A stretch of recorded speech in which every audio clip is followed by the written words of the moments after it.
Boss locked in today, I see.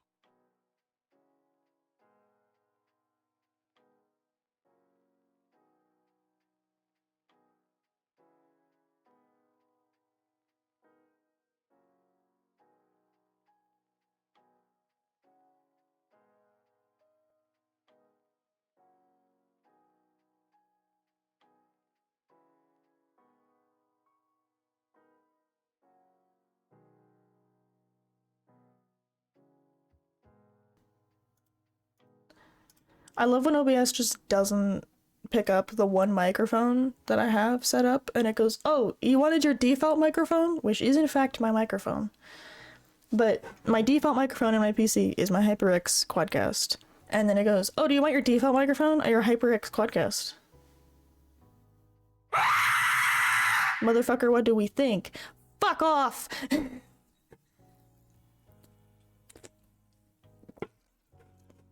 I am too hardened by the world to be terrified by that. Moose is sitting on top of the layer. Look, here we go. Yay! Also completely unrelated. I don't know if this is a Canada only thing. I hope it isn't. It's some cranberry ginger ale. It's the Canada Dry cranberry flavor that comes out during Christmas. When I tell you this is my favorite shit on earth, it is so good. I love cranberries. This actually is a thing about me specifically. I love cranberries. I love dried craisins. I love sour stuff. I am a whore for sour stuff. I think that most people's definition of sour is absolute, like, bullshit. Most people are like, oh my god, that's so sour. And I'm like, what the fuck are you smoking? No, it's not. Most things are not sour. The vast majority of things aren't, in my opinion. Most people are just kind of, like, really overly sensitive to sour flavors. Cranberry is like something old people would enjoy more. The reason you're thinking that is because cranberry is used as a UTI prevention remedy. I don't even have a sour face. I have to get some pretty solid shit for me to make a face. Probably, yeah, because cranberry is used relatively effectively, actually, as a prevention for UTIs. So it is very commonly prescribed to older people who cannot clean themselves properly, because it can help them, like, not get UTIs as often, because once you lose the ability to clean yourself, UTIs become a lot more common. So a lot of the people that I used to work with back when I was working with seniors more closely, they usually had cranberry supplements prescribed to them for that reason.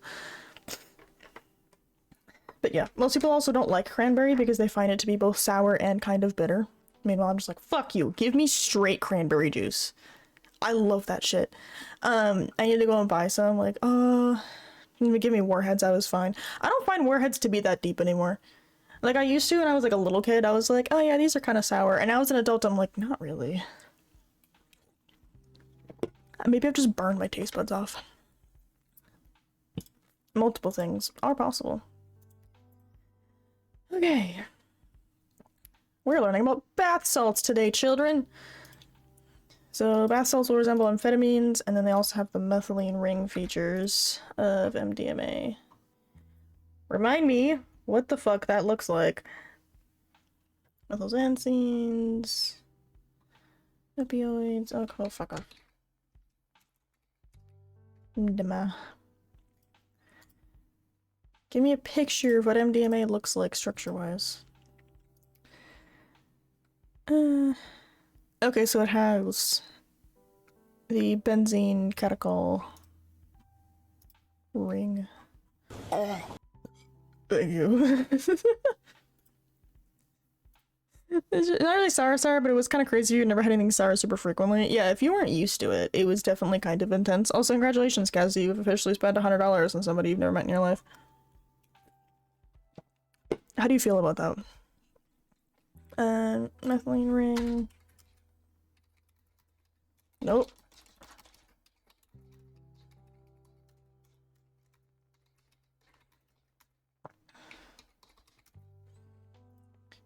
Two alls on that one. I was written that by giving you the Yakuza money. Shit, you right. Okay, so you between that and the other coffee donation, you've spent about $350 on somebody you've never met in your life. How do you feel about this? Also, why does Reese's make thins? What the fuck? This was in like the little advent calendar thing that my boyfriend makes every year. And it's super great, and I like having little snacks. But I think that, why the fuck is everything in like, oh, it's thins, so it's good for you. Fuck off. If you're gonna eat candy, either weigh it out if you have to do it for your diet. But realistically speaking, these are not for people that are actually needing to control their sugar intake. These are people that are trying to make you feel better. What's up, cost? 10 or 5? It's 5, per tier 1. I think it's 5, 10, and I think the third one is $20. Something like that. But yeah. Because you've been subbed for almost 2 years straight, Miko Psycho.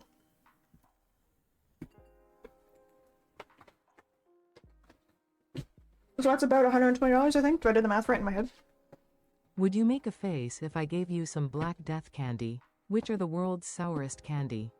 I personally don't find it that bad, but that's because I nerve damage in my mouth. Do they... I believe you. Hold on, I have to turn on my window capture again so I don't accidentally dox myself. I'm gonna look that up really quick. As in the Black Death Candy Store. Ready to check out the sour sensation? Shop now. Embrace the sour. Oh! Oh! This looks like fun. Oh god. You just started in that one chip spicy thing? Oh no, I can't do spicy for shit.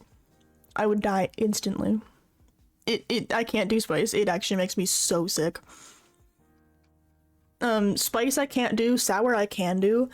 Weirdly enough, actually, this might throw off my...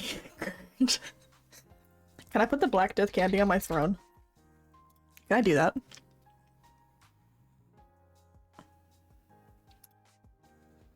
Hold on. I'm gonna see if I can find it.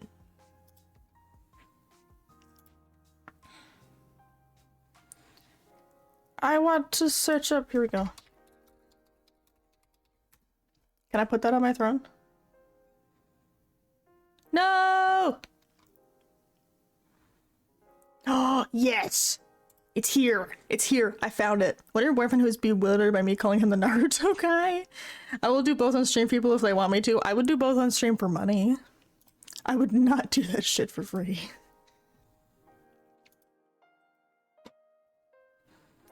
That being said, I'm just gonna casually stick those on my throne. There we go. Okay. Now you have this back. So, those evil, Black Death candies are now on my throne. So those are there. If for some unholy fucking reason. I would eat those on stream. I'd try those out. Because it sounds like fun. It sounds like it would probably do me some serious damage, so I might have to, like, prep myself a little bit. Because it sounds like it would set off my GERD. I'm just casually gonna buy those for you later this month. They're only like it's $5 per candy, which, like, when you think about it, is really fucking unreasonable. But for a specialty candy, I get it. But like singular candies, there used to be like penny candies, and now we're up to $5 candies. Fucking inflation, man. What days do you stream late? I'm usually in later times MST, so I'll do 6 p.m. MST. I'm live this Friday, 6 p.m. MST. That one for sure. I usually have been doing, like, Fridays have usually been, like, my set late days. Mondays were usually a bit later. Do not eat more than 3 at a time, your stomach is gonna hate you. Oh, fuck no, I would not eat more than 3. I probably would have 1, especially because they don't look small. Yeah, Yakuza days are usually late, yeah. Yeah, those are usually the later days. Right now it's fucked, because I'm in the middle of final season, and then I'm here next week. The week after, I am gone. I'm going down to Quebec to hang out with my boyfriend's family for Christmas. So I'll be gone for about a week and a half, give or take. I'll put out, like, actual dates later. Excuse me. Once I remember, I'll put out actual dates, but I keep forgetting. Okay. So, Ethanones, catechol, yeah, here we go. Catechol, phenones, conditioned, Place preference, self-administration, that's how you test it. And then Western blot.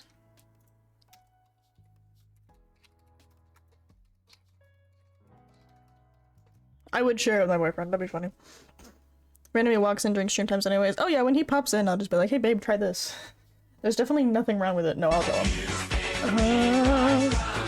Right round like a record, baby, right round, round, round. Why am I not being spinned? Why? Everything's on. Fine. I'll spin it myself. Since nobody around here wants to fucking work. That comes from me. Fine. Because I have no feeling in my mouth. I eat the whole bag during one sitting. My mouth might love the taste and not mind the sour, but my stomach fucking hates it. Yeah, it would. It would. That would be a choice. Why is that over there? You know what? Today's not the day for me to stress about whether or not OBS is doing normal shit. Today is not the day for me to give a fuck about that. Okay. So looking at bath salts, plant food, and flocka. Which reminds me of this one rapper that I used to listen to when I was younger. And I wonder if that's what he was named after. It would not shock me if that's what he was named after. Okay. So we're looking at catheinine, cathinone, resembles amphetamine. Beta ketone, we see the ketone up here. Ketone reduces lipophilicity, reducing transport, but it makes it more potent. Mephedrone becomes the most common. Same brain to that shit. Huh? I just said his name. Same brain. What am I missing? I've missed something. Well, flocka is not synthetic cocaine, if I remember right. Flocka is bath salts. Pretty sure. It should be. Bath salts, plant food, and flocka.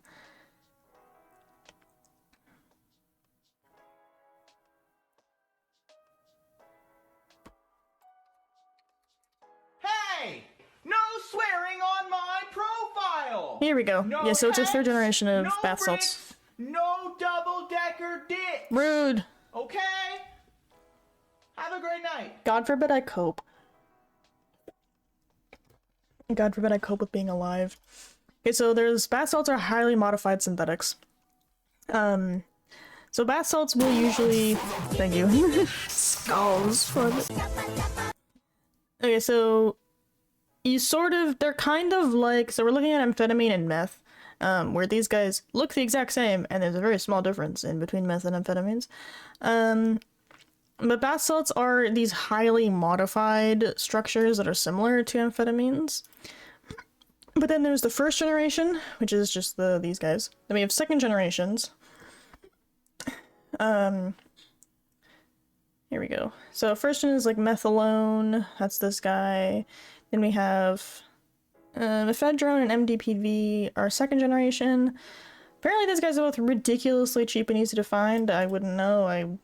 In this economy, no. Deals in a thing or you just completely die. Oh, I just completely died. I remember that rapper you were talking about. I think it was like Waka Flocka or something like that. Something like that. I don't remember. Yeah, I gotta work Catchy Friday with my wallet. You do gotta work if we want to do that. You do. Thank you for popping in, Miko Psycho. I appreciate you. Ugh. Enjoy having a job. Yeah, Waka Flocka Flame. Yeah! Somebody else fucking knows what I'm talking about. No! Somebody else knows what I'm talking about. Okay, I can't take off my glasses when I'm doing this, so,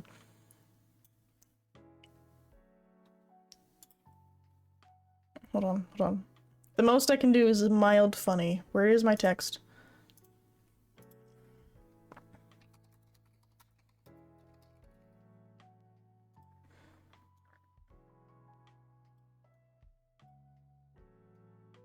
There.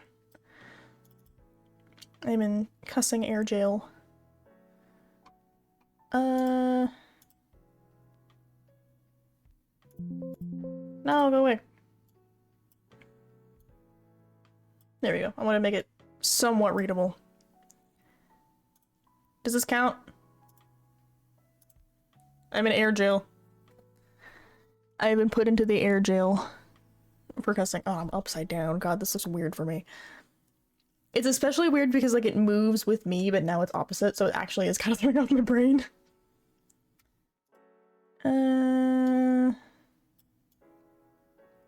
Upside down air jail.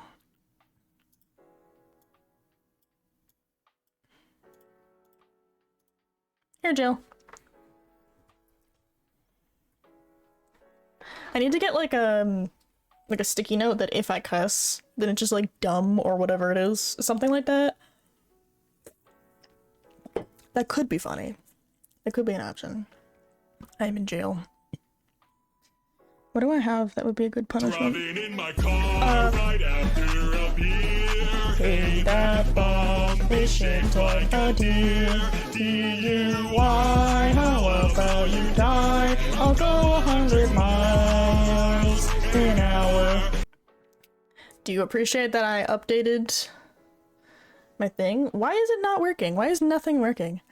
Black up bath salts, gravel, zombie drug. I remembered the name. Yeah, crack on steroids. Bath salts, gravel, and the zombie drug. All different names of the same thing with has been likened to synthetic cocaine on steroids. Yep, I basically. might have had slight run-ins with that stuff in the past, luckily have never done M. It's left control on N1. There we go. I have to manually hit myself with a car. Okay. Nerd. Yes, so I will actually continue to- I'm gonna explain this to you guys like I'm trying to tutor you, and we're just gonna call it a day. So, you guys get to ask me questions about crack. So today we're talking about bath salts, and we're also gonna be talking about performance-enhancing drugs. Not that kind of performance, we're talking about steroids. So bath salts, plant food, flocka, these all fall into a category called designer drugs. So they're very, very modified, highly synthetic. And as a result, we don't really know necessarily what all of the causes of, like, what the symptoms of taking these drugs can be, because they are so highly modified and we just don't know and don't study them, because they change all the time. Now there's a couple different sources, mostly just the cot plant. Hence the term plant food, and then bath salts is also where designer drugs come from, and they kind of resemble Epsom salt crystals, but they're not actually bath salts. So the chemical structure of cathinone will resemble amphetamine. So cathinone is what we start with for our structure. You'll be able to see here, this is the cathinone structure we start with: mephedrone, MDPV, methylone, etc. They all have these similar chemical structures, so they will all have similar effects, but not quite the same, especially ones that have like these two double oxygen groups sticking off that benzene ring there. That's where that gets important. The drug won't allow me to use 2 brain cells. No, it might take one from you. So 3M bath salts are, we're talking about 3rd generation. We have alpha pyro lidino valeriphone. Oh, that's a lot of O's. So these are super duper cheap and super duper easy to find. Now, recreationally, these have sympathomimetic effects. What that means is that the effects are similar to what you would expect to happen if you activated your sympathetic nervous system. So it's high energy, anxiety, excuse me, increased heart rate, increased breathing rate, stuff like that. You also get euphoria, general arousal. Again, we're talking about arousal in this context. We're not talking about it makes you horny. We're talking about it just turns everything on and makes everything go, as opposed to depression.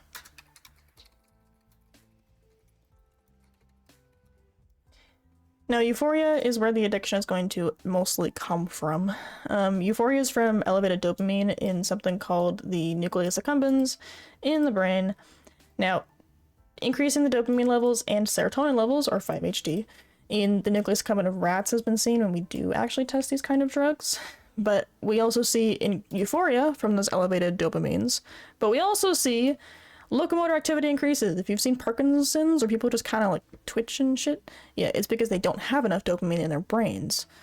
So because the locomotor activity doesn't really work as well, and they don't have much control over it. But too much dopamine causes too much locomotive activity. It's just an activator-like drug. That would be what you would call it. You would colloquially would be termed an upper. That's where it would probably fall into play. So because of dopamine, norepinephrine, or adrenaline, and serotonin all rising, you lead to something called agitation, hyperthermia, which is you're too hot, tachypnea, which is like fast breathing, I believe would be that one, and then tachycardia, yeah, so fast heart rate, fast breathing. But hyperthermia can lead to rhabdomyolysis and kidney failure. If you are too hot, it just doesn't work. Everything kind of breaks. Let me double check the definition of rhabdomyolysis. Yeah, so hyperthermia can lead to your muscles effectively melting. Effectively. And your kidneys can also fail because it's just too hot and your body doesn't like to be that warm. So hyperthermia, hypertension, cardiac arrest, and serotonin syndrome are the most common psychological, physiological effects of these kind of drugs. Now, cellularly, how does this work? The body literally having a meltdown, literally. So there's something called a pyridine ring. Let me find the structure of that. Yeah, so pyridine is just the ring with the NH sticking on the end. So if it doesn't have the pyridine ring, it has a similar aspect to amphetamines. So it binds the dopamine transporter, the serotonin transporter, and the norepinephrine transporter. It will enter the terminals through that serotonin transporter, interact with the transporter called TAR, and sort of leak the neurotransmitter stores that are already sitting in the cells, reverse transporter, and inhibit removal of all of these dopamine, serotonin, and norepinephrine. It will inhibit the removal of those three neurotransmitters from the synapse.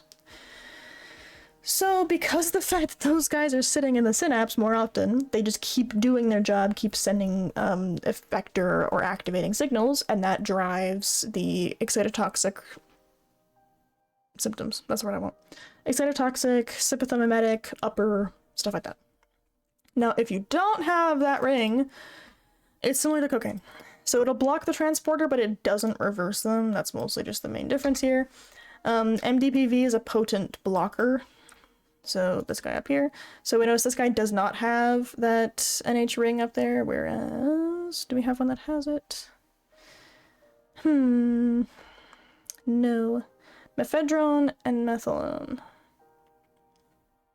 I suppose they just concern themselves with the NH up here. And then methylone up here. Yeah, whereas MDPV doesn't have that sort of ring. Yeah, so without the ring, it's similar to amphetamines. With the ring, it's similar to cocaine. Now, why is that? It's because of size. When they have that pyridine ring there, the actual chemical itself is larger. So, because it's so large with the pyridine ring, it can't enter the transporter. So it gets stuck in there and transport can't complete, but it doesn't reverse them. Whereas if it's smaller, because it lacks that pyridine ring, it can go into the cytoplasm and like can actually go all the way in and then impact the transporter and reverse it from the other side. All in all, funny body chain reaction. Essentially, yes. Well, everything in your body is funny body chain reaction. So potency is fun. Potency can be measured based off of the dopamine uptake, and IC50 for the dopamine transporter, or for norepinephrine and serotonin. So IC50 is the what is it? It's something concentration. The concentration of the drug, I think it's like supposed to be effective concentration. Lower IC50 means it's more potent, so you don't need as much to get the same result. Most bath salts are just as or more potent than cocaine or amphetamines. Then we have something called the DAT per cert ratio. What that means is that it is 806 times more potent at the dopamine transporters compared to at the serotonin transporters. So if you wanted a drug to target the dopamine transporters, you want it to be at least as strongly impacting the dopamine transporters as, say, something like cocaine or amphetamine.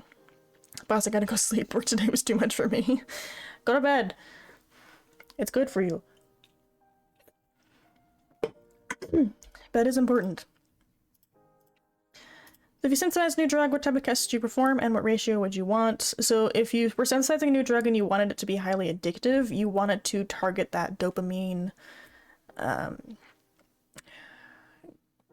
am dizzy because of my buspirone. something that will impact the dopamine transporters and will impact dopamine levels will therefore take advantage of the dopamine reward system, and that is what makes drugs addictive. But it's like 5:30 p.m. Go to bed! Yeah, it's to be fair, it's really hard to go to bed at 5 p.m. There's not a lot of an answer there. Usually what I'll do in those instances is that I try to just, like... It depends on when you get up, I suppose, but, like... Go to sleep. If you're tired by 5:30, your body probably just needs to sleep. It's good for you. So DAT over CERT is actually CERT divided by DAT. Now, the reason for this is that, so MDPV is 806 when CERT uptake is still really high.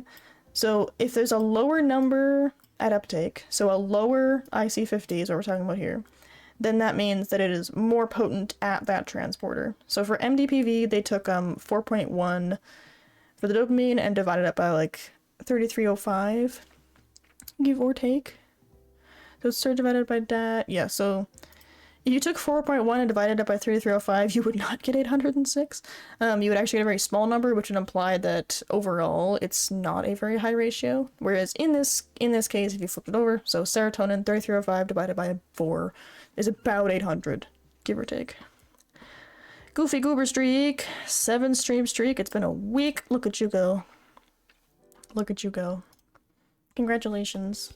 Clap, clap, clap. So, again, so yeah, serotonin uptake was 3305 divided by 4.1 was about 806, so I was just doing the extra math there. There we go. So, structure leads to function. That's something that comes up a lot whenever I'm taking these kinds of courses, is that the structure of a chemical you're working with will always underlie or denote the function of the chemical itself. So, the longer carbon tail and a pyrrolidine ring specifically leads to the highest activity at the DAT or the dopamine transporter. So, MDPV has a very long tail and it has multiple rings. Again, we go back up to this guy. So, this guy has this ring here, this ring here, this ring here, and a very long tail sticking off here, as opposed to, say, cathinone, where it just has like single ring and like a really tiny tail. There will be a Christmas table at work tomorrow. If you wonder, it's a buffet of Christmas foods. Oh, that sounds nice. I have to write an exam at 8:30 in the morning. I have to leave my house at 7:30 in the morning. I'm not excited. That being said, I'm gonna write my exam and then promptly find a beanbag and collapse into it, and it's gonna be great. Because I have to stay on campus because my other exam is at 1 o'clock, so I'm gonna be there for a little while. Because usually exams like this they usually allot 3 hours for those exams, and I write exams very quickly, so I'll probably be done with it an hour and a half tops. Let's say 2 hours, because I know this one's gonna be very writing heavy. So, I'll be there by 9. So I'll have 4 hours to kill. So, I'm just gonna take, like, my tablet and some food. Excuse me, and then just, like, crash. It's gonna be great. Okay. Now, the highest activity is... So why do the longer tail and the multiple rings still its highest activity? So, the longest tail will then lead to it being more hydrophobic, and multiple rings will lead to higher metabolic activity. So the longest tail, the more hydrophobic it is, the more it's going to cross over the blood-brain barrier and get into the brain and act on multiple transporters in there, so it's more likely to pass over that barrier, and multiple rings means that it is highly metabolically active, so you will more likely get a breakdown of the drugs into its active components. So how is this reinforced? Can I scoot this guy up? Is that an option? Here we go. Right. Reinforcement. There we go. So you have percent basal activity of each of these over time. So if we're looking at ephedrone, we can see this is the most effective as long as you're considering a scale. So this is all 600, but also consider if the dose applied is a common recreational dosage used. You can't really say like, oh, well, this is really effective if I apply like a crap ton. Even better, my recipe turned in way more than before. They able to afford to get way more for this year's jewel board. That sounds fun. That does sound really fun. I'm going to take myself out of jail now. Okay. Let me unhit myself with a car. There, I've received corrective surgery to unfuck my face.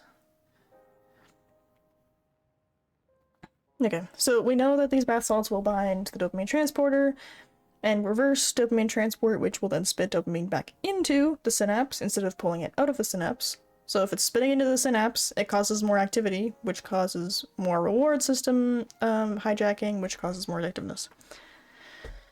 Now, unfortunately, at high doses we see a lot of adverse effects, notably cannibalism. At very high doses we see really weird behaviors, mostly due to the confusion, the psychosis, stuff like that. So that's what will lead to cannibalism. Oh buddy, why the weird face? Because I got hit by a car. It's not my fault I'm ugly, it's the car. Driving in my car Disgusting. right after a beer. Hey, that bomb is shaped like a deer. DUI, how about you die? 100 miles an hour. Here we go, I've been hit by a car again. I like how I just have extra hair per hair, because I've just never bothered to fix that redeem. I really do gotta do that. There you go. So, we see violence, competitiveness, self-mutilation, something called excited delirium syndrome, which would then lead to the confusion, the psychosis, and then, you know, cannibalism, because that happens. So, for cathinone, you can get fatal levels of these neurotransmitters. Why the long face? I feel like it's more round and stupid looking, but, you know, yeah, sure. Why the long face gets made into horse? Uma Musume redeem. I am actually horse. So, whenever you see these fatal levels, it's mostly related to a surge in dopamine, noradrenaline, serotonin. Well, that will alter function in your body, both centrally, in terms of, like, your central nervous system. Right round like a record, baby, right round, round, round. I don't know why it doesn't work, so I have to do it myself. Why is it broken? Why? It's very goofy. Why are you not connected?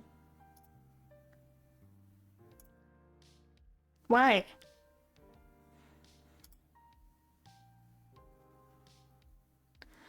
Open speaker bot.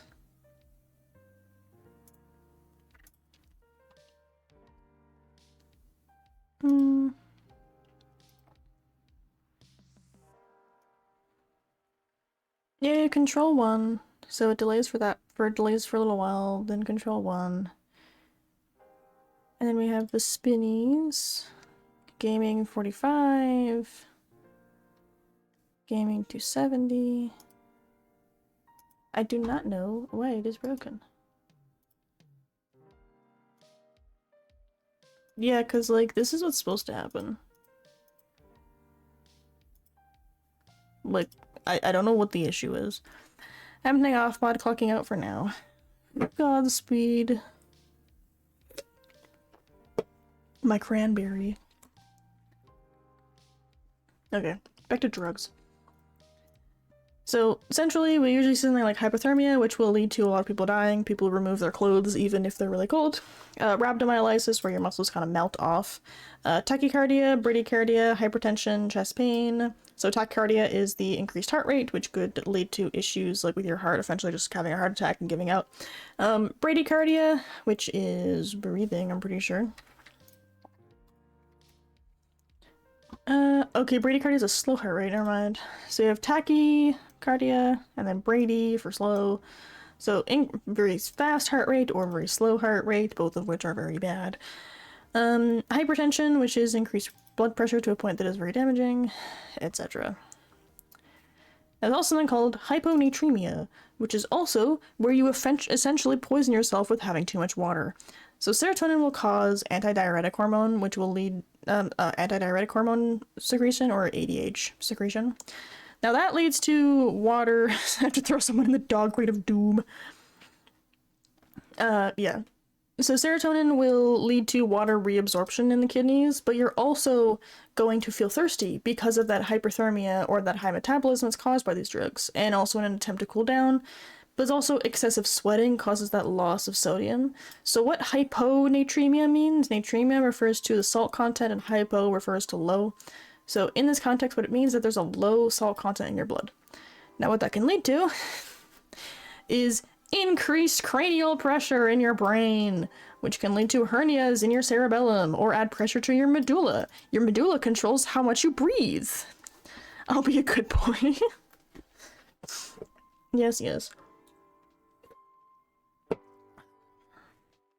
We can keep you for good. So we now have tolerance, withdrawal, dependence. Rhesus monkeys do show a higher self-administration for longer with these designer drugs than compared to cocaine and meth. Rats do also display escalating drug-taking behavior.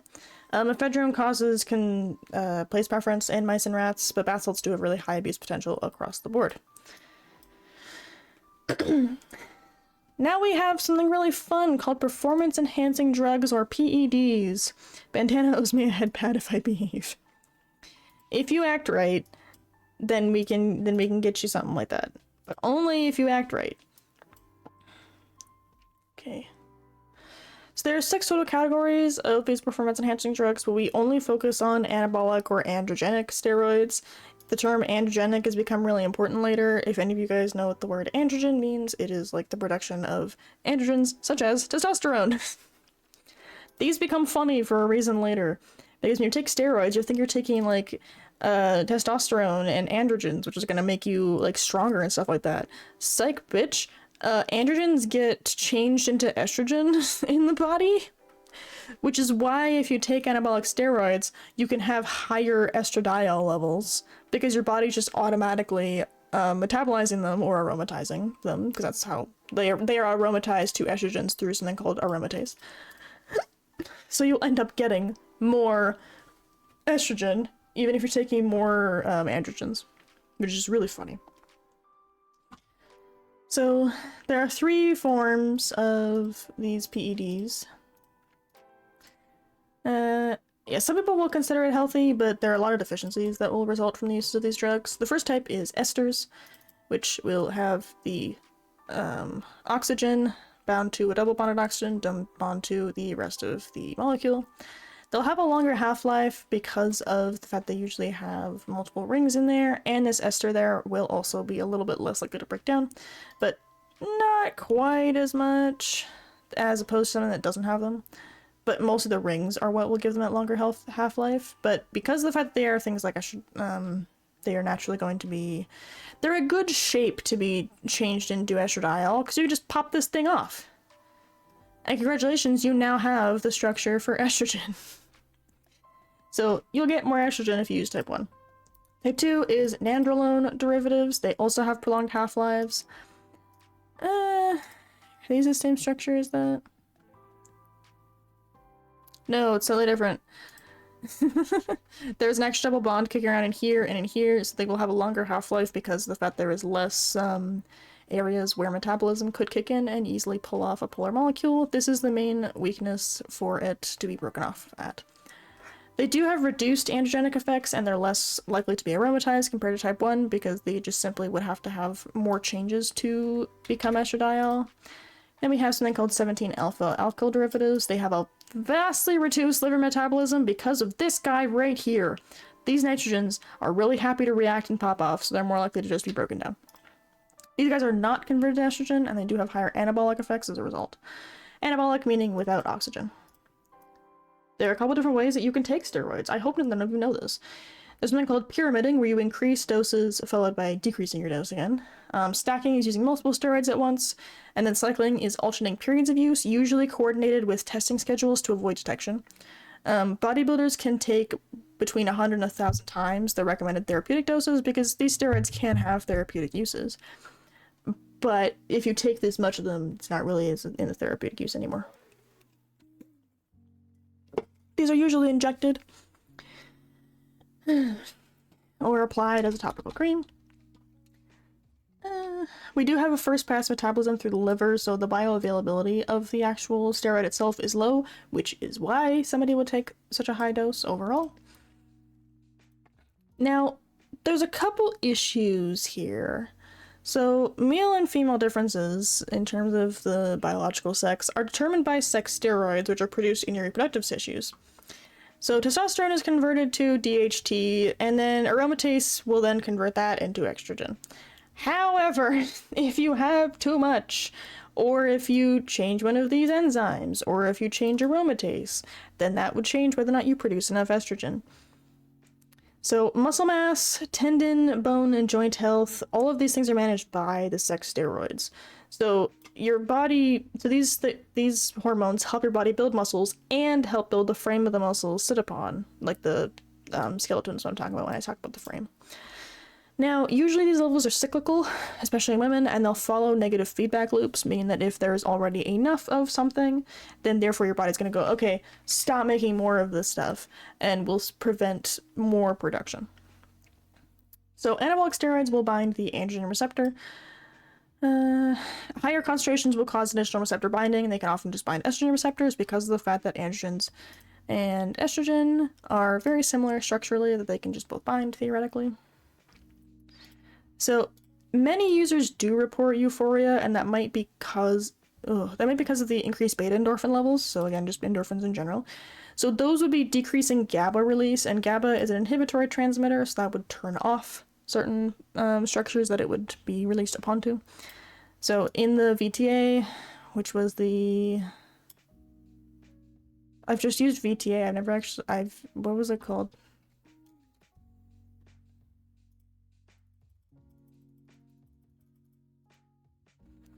Ventral tegmental area, that's what it was. The ventral tegmental area releases onto the nucleus accumbens, or the NEC. Hi Zeno, we're talking about steroids. Here we go. So GABA would usually be inhibiting dopamine release from these neurons, but if you decrease the inhibition of something, then you are actually increasing the levels of dopamine. This is called disinhibition. So when steroids are modulating those receptors, dopaminergic neurons will increase their firing rate, and that causes that perceived euphoria that people experience. And these steroids do produce massive weight gains in pretty much all your muscles, and they do also increase the cross-sectional area of the muscles. The muscles themselves get larger. And then cellular memory does allow rapid muscle building even after a period of inactivity, and there's a more pronounced cross-sectional area response after a break in steroid-treated animals, just because of the fact that your cells go, oh, this is what we're supposed to do, and it makes more. We have a fun thing called trenbolone, which sounds like baloney to me. It's a 19-nor derivative of testosterone, so it has a higher affinity for androgen receptors than testosterone. Don't increase their firing rate, they need those jobs. So despite the fact that it does work for androgen receptors, it can't be changed by 5A reductase or aromatase. So trenbolone cannot be changed by 5A reductase or aromatase into estrogen. So therefore, you don't get the unwanted effects. Tolerance can happen after a single dosage of these steroids. In withdrawal, you'll usually see mood swings, insomnia, body dissatisfaction, dysphoria is usually the term used in this context. Dysphoria can have a couple different terms. When you hear the word dysphoria, you're probably thinking about somebody like dysphoric with their own body, like in the context of, say, like transgender individuals. But dysphoria just means like the opposite of euphoria, essentially. So dysphoria is just a massive discomfort. Now, long term, we do see a risk of something called roid rage. Now, we see increased aggression, anger, etc. in dependent users. Psychosis and depression are more common, but because of an increased androgen level, you can see more rage, because you know what has been shown to cause increase in aggression? Testosterone. So if you're putting more testosterone in your body, that's what's going to happen. Now, you can also lead to hypogonadism, so your gonads, your genitals aren't really functioning as well as they're supposed to. Masculinization of women, or gynecomastia, which is like the development of breast tissue in men, or the injection site itself can become infected. Now, there are endogenous neurosteroids because your body is going to create steroid hormones. That is normal and fine. I may test rage a lot. Jesus. Now, the anterior hypothalamus is the aggression center of the brain. So activation of D2, which is inhibitory in the hypothalamus, will result in aggression and violence in animal models. Moderate doses in adolescents, like in adolescent mice, probably also in adolescent humans, will increase the expression of D2 or dopamine 2-like receptors. So if you have more of these expressed, then you lead to more aggression. Now, you also see something called an increase in arginine vasopressin, and that's excitatory and will cause aggression, whereas serotonin will prevent aggression. You'll often see antidepressants may often be used as control for people with anger issues. I've personally found that it has actually helped me be less pissed off. I'm still pissed off at the world, but still. So, clinical steroids, the ones that your doctor would prescribe you, are safe, all things considered. And they're pretty easily detected, but designer steroids are not detectable as easily because, quote-unquote, labs, as in just, like, backyard fucking labs, are modifying these drugs. Nobody knows the mechanisms and long-term effects of these modified drugs because they're just not being tested. So, chemical and immunoassays are the most common ways to detect them, but improved technology has allowed detection of unique metabolites and will have lower thresholds for detection. So even if there's a small amount in your body, they will still detect it. So that is that course.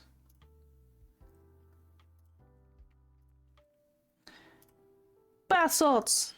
I get to do a crossword. So featuring a 5-member nitrogen ring, this chemical moiety increases lipophilicity in several bath salts, one across. 5-member nitrogen ring, I just talked about it. I have the image in my head.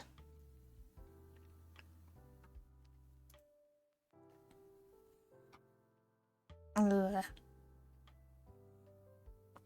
Is it the pyrrolidine? Yes, it's the pyrrolidine ring. We're gonna be drunks and money, I'll test them for y'all, gay. There's a guy on Reddit that does that. He's taken most of them. Abbreviated in studies, this potent synthetic stimulant appears prominently in bath salts. MDPV. What one word laboratory method mentioned as part of the battery of tests in pharmacology. It measures protein function at a specific target. 5 letters. One word laboratory method. It's an assay. Fuck off. An assay is so vague. A lab rat presses are levered to receive self-administered drug infusions, demonstrating reinforcing properties of the substance, which one-word term encapsulates this behavior. There's a couple. Known on the streets by the nickname Meow Meow, this synthetic thionine is a common designer drug. What? Nickname Meow Meow. Y'all got the Meow Meow? What? It's probably one of the M ones. Is it mephedrone? Yeah, that makes sense because Meow Meow mephedrone. God, that's so special. Okay, what's one down? Describe drugs that mimic the action of the sympathetic nervous system. We have sympath, mimetic. We have 3 down. One more term best describes the condition caused by excessive water ingestion and sodium depletion. That is called hyponatremia. Huh? Kitty. Discussed as an adverse effect. Is it hyponatremia? Oh, fuck off! It's called intoxication because water intoxication is what it's called. Fuck off, that's so stupid. The one-word term that best describes a condition caused by excessive water ingestion, the best terminology usage for this is hyponatremia, not intoxication. That's too vague. Okay, so we have 4 and then an A for laboratory drug presses this. It's not considered place preference.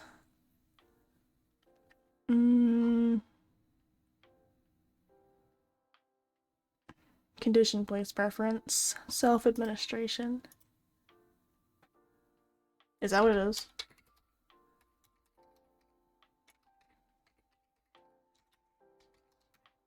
Yep. Self-administration. Utilized in neuroimaging, this technique captures dynamic brain activity after exposure to psychoactive substances. Dynamic brain activity after exposure. I mean, it could be fret, arguably. Probably not. fMRI. That's also an option. In behavioral studies, researchers often monitor the observable responses of subjects to drugs, but one more term derived from the keyword list captures these observable reactions. Is it just behavior? That's really dumb. This transporter responsible for serotonin reuptake is often blocked in studies of designer drugs. 8. Oh,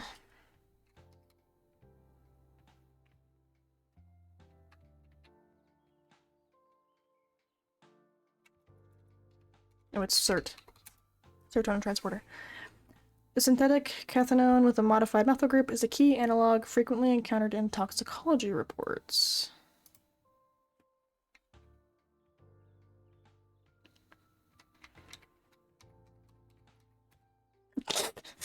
Cathinone fit, and I had to try it. The methylone. Hence the methyl known. Okay. This minimally invasive technique samples extracellular fluid to monitor neurotransmitter release in vivo. This is microdialysis. A single word technique is used to detect proteins by transferring them into a membrane, as detailed in these slides.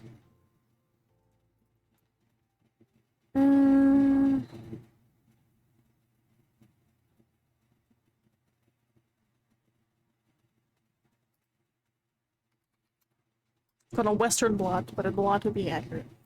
In cases of overdose with certain 3M substances, patients may exhibit extreme agitation, disorganized thinking, which one-word acronym is on the side to describe this critical clinical syndrome. Should be excitatory delirium syndrome, so EXDS.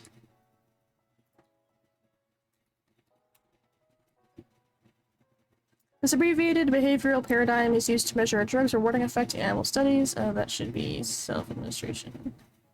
No. What's 2 down? Oh, that's concerted condition place preference. Condition involving abnormal organ protrusion due to increased intracranial pressure can be a severe complication of drug-induced water intoxication. So 4 down.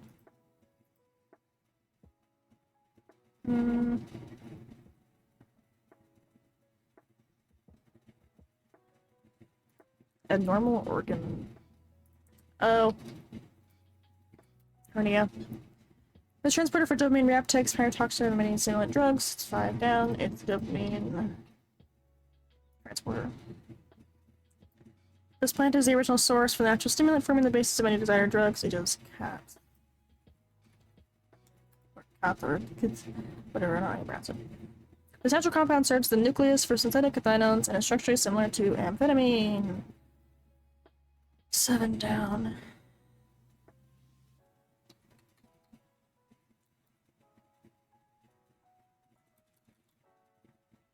No.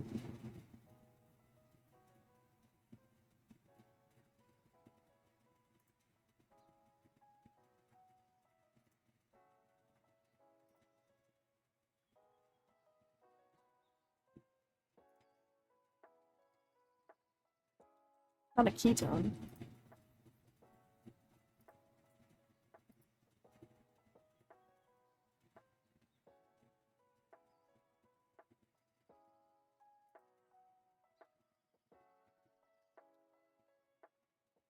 Is it cathinone?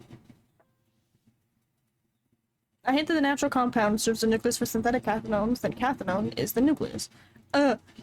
Which terms describe synthetically modified recreational substances that appear frequently on the market?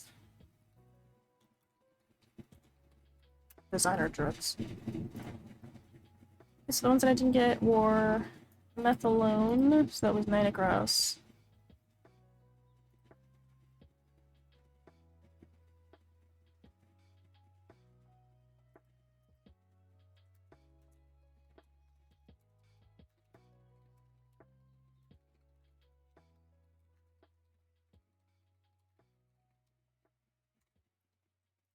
Bunch of reports.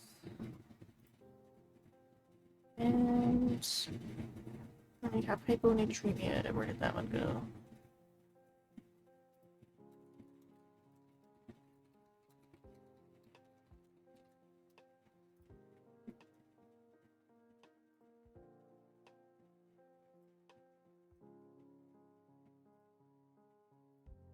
Headset testing! Right now I'm busy calling my friend a noob at life and rage quitting. As you do, yeah. Okay, for 400, the term for alternating periods of use and non-use of performance-enhancing drugs during training, one across that was called cycling. 2. In a case study of muscle regrowth after a training hiatus, but one-word term describes the ability of muscle to quickly rebuild from previous adaptations. Right. The enzyme that converts testosterone to a more potent androgen plays a role in estrogen synthesis, that is aromatase. Or is it going to be 3A reductase? Nope. Fuck!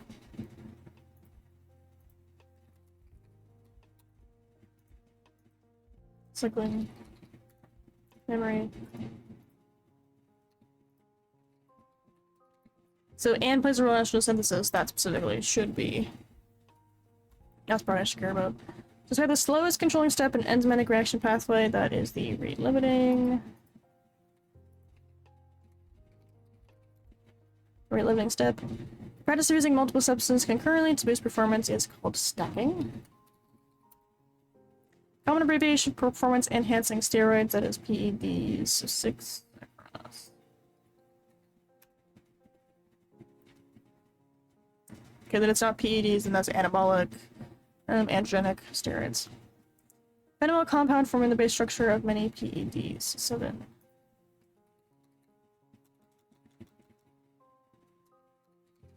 Get a steroid? Vague steroid, okay. The process by which cells commit to a specific function, such as muscle cell formation. That's probably differentiation.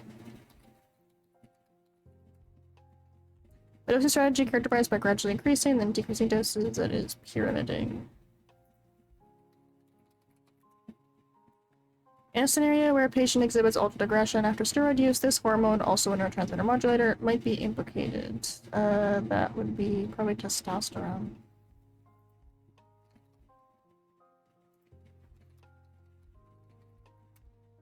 Nope, vasopressin. Testosterone derivative with reduced androgenic effects used in therapy and in abuse. This would be nandrolone. Nandrolone. The biochemical process converting androgens into estrogens, that is aromatization, is 1 down.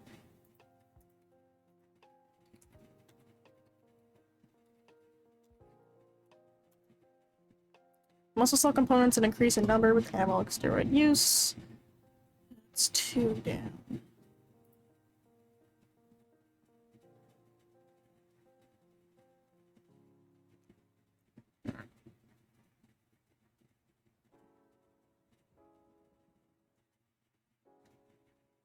Okay, colloquial term, let's go with 3 down, let's just get that for now. Colloquial term for that is roid rage. Abbreviation for neurotrophic factor whose reduction is linked with mood alterations and steroid abuse.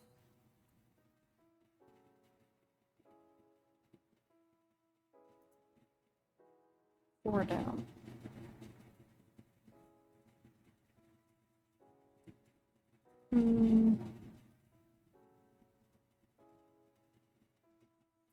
Neurotrophic factor. We experience a notable change in GABA, serotonin, norepinephrine.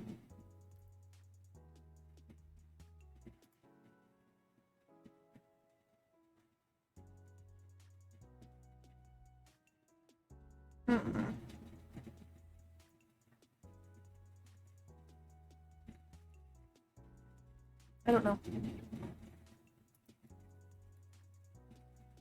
It was Mayo something. Because I know Mayo is muscle. And I also saw the MIO here. Myotrophic.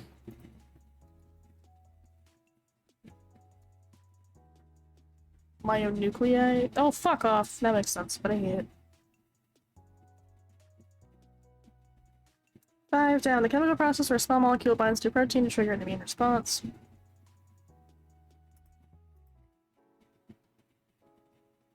To a protein trigger an immune response.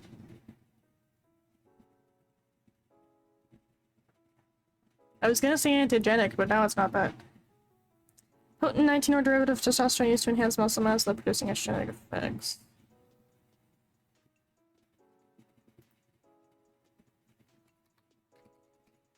Trend balloon. Sexual hormone often abused for muscle gains. The 7 is going to be testosterone. Component of rapid diagnostic test used for PED detection, described by its directional flow.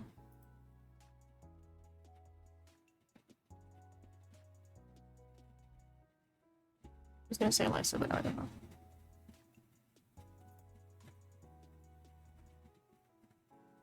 Central structure component of a steroid that serves as a platform for chemical modulation. Starts with an N.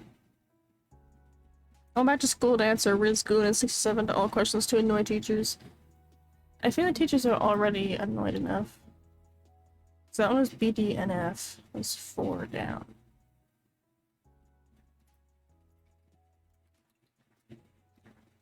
BDNF reinforcement.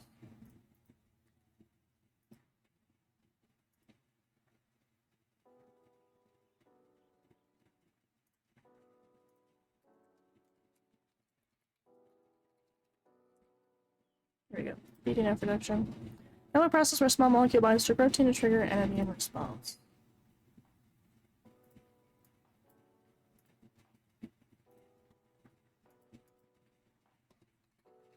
It's lateral flow.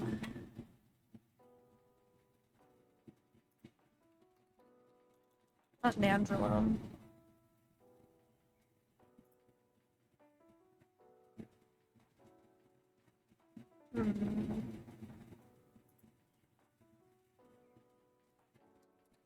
It's just a nucleus.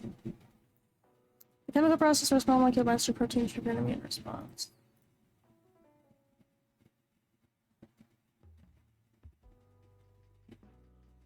Is it haptenation?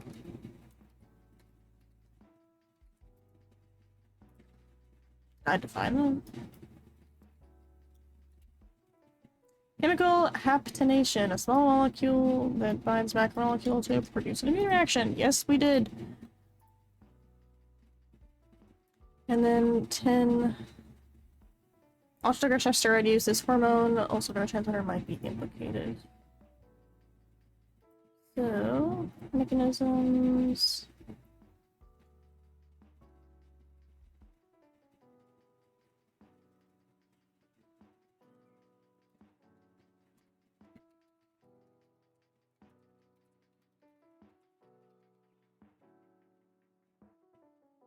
There we go. Arginine, vasopressin.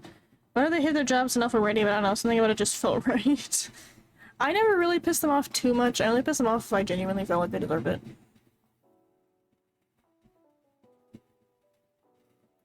Which, truthfully, wasn't super duper often. But sometimes I definitely felt like teachers deserved it. But I usually wouldn't harass them too bad. Usually just like, fuck these people. Okay, so what do I have to do today? I have 23 and 24 for my last 2 lectures. Did we even have the 24th lecture?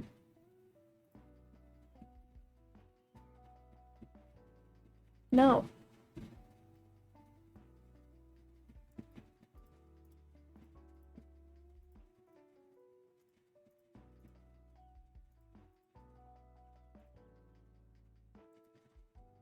Hold on. Let me double check to make sure I didn't miss anything. So again, I unfortunately have to turn this off. That way I can look at my class thing without getting everything doxed. Like 22, 23? Yeah, no, I just have 23 to do. Okay.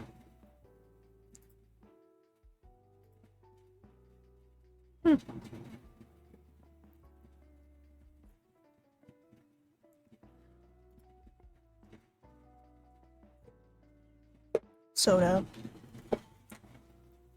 Actually, I'm gonna be right back. I'm gonna get myself some water, because I probably should have some water. So I'm gonna be right back, run a quick ad. See you in a second.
Yay.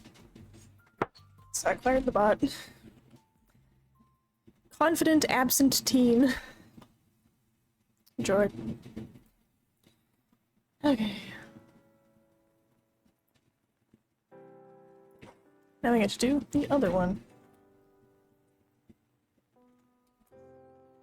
Now everybody hold the fuck on a minute. So I'm gonna do this.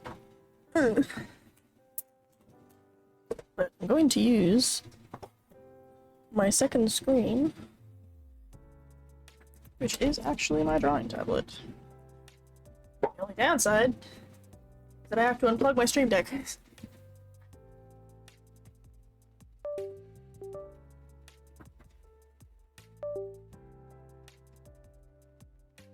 I don't have enough fucking USBs.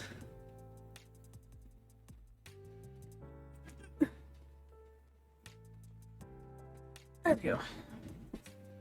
Did it disconnect my fucking camera?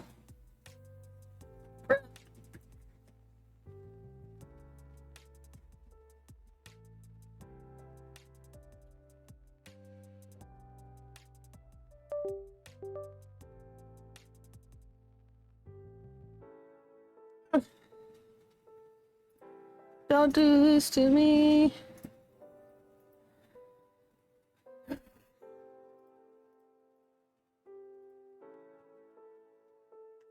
There we go. I'm back.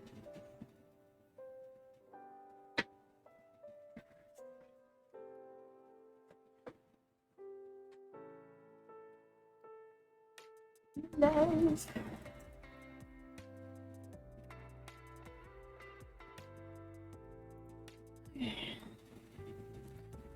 Oh, Pendo.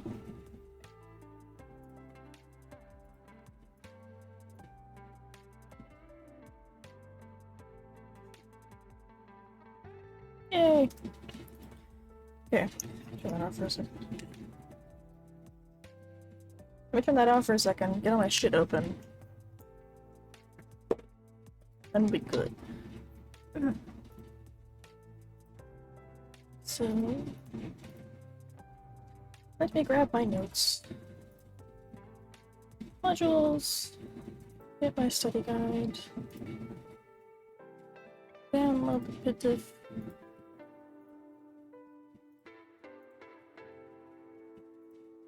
Open PDF. PDF! Okay.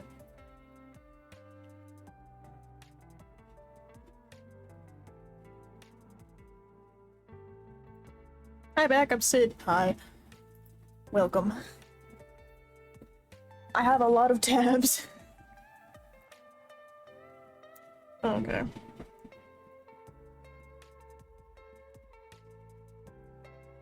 Yay, it does work. Why would I want it to resume? 19. Signaling. Did this one. Simulation, did that one. Cancer. This one. Apoptosis and death. Yay.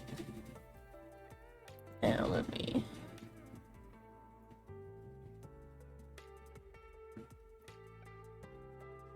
Let me just crop some of that extra bullshit out. There we go.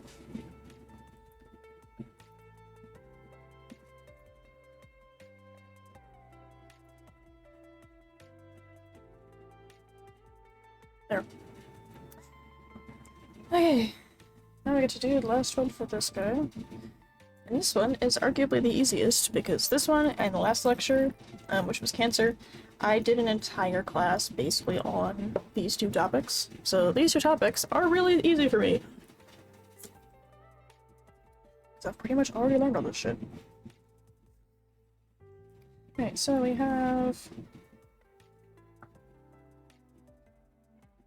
I'll make this a bit smaller. There we go. I need to take my camera down. That way I can actually be seen. There we go. It's that way. This is me looking straight on at my thing down, and now I'm looking down at my tablet.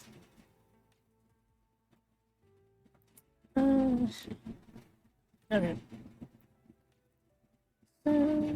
Alright, so necrosis is the non-programmed cell death. We have acute injury toxins, swelling, brain rupture, internal and external signals programmed. Cell shrinkage, but not this alone.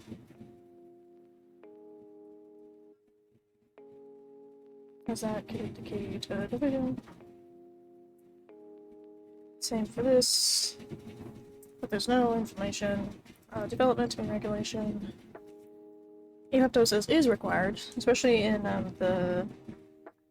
there's skin that's between your fingers that will form when you're in development, and if you don't have that broken down, you will have like web dance. So apoptosis, or just programmed cell death, is required for your fingers to be fingers and not webs. So caspases, made as inactive, cymogens become activated when they're cleaved, they cleave each other, so initiator, auto executioner, 8 and 9, 6, 7, 6 signals, cleave executioners, cleave cellular proteins. The signal first, proteins, initiator, dimerization, cleavage, active initiator, cleave executioner, dismantled.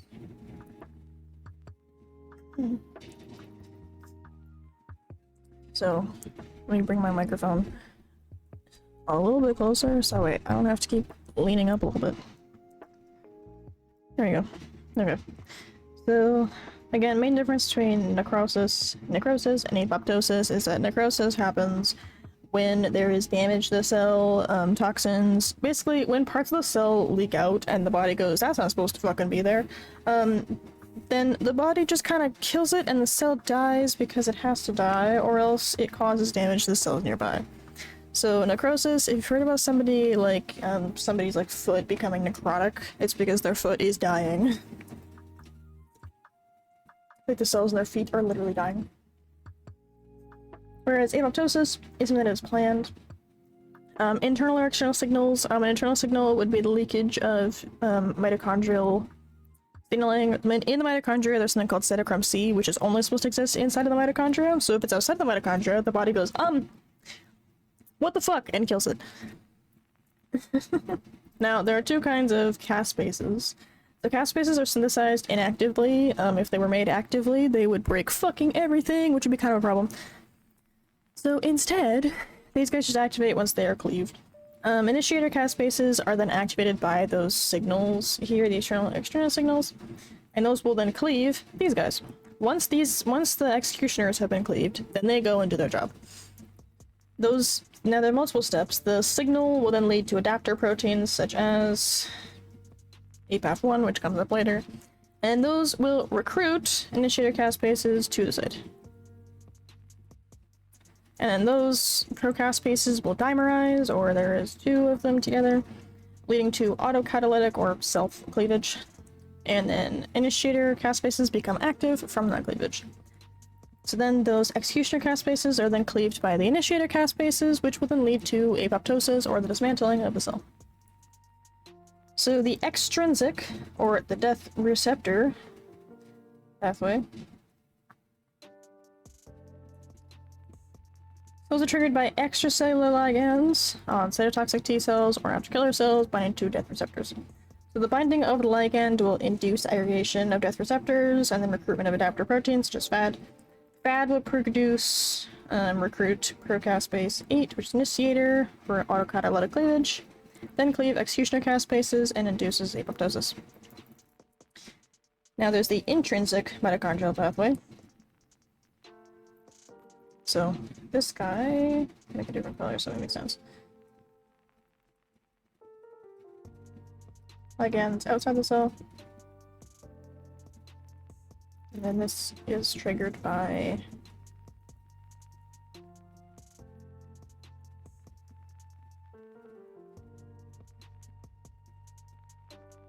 mostly just cytochrome C.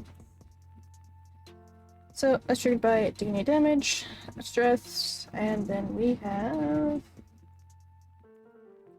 the BCL2 family, which is regular in the pathway. So first, we have BCL2, which is anti-apoptotic, backs back, which is pro-apoptotic, BH3 only, just a sensor in general.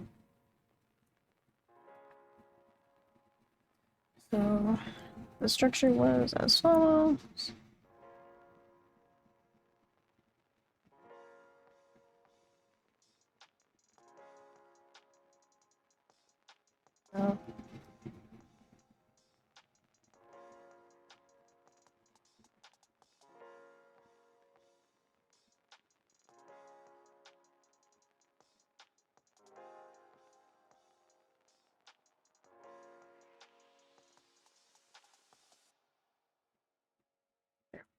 So if this guy is active, then this guy becomes active, and this guy becomes inactive. So we then see phosphorylated P53,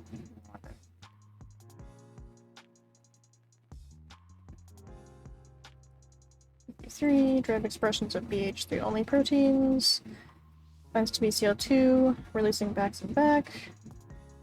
Backs and backs aggregate, form pores, release cytochrome C. Cytochrome T binds to APAF1, triggering the formation of the apoptosome. APAF1 recruits per caspase 9.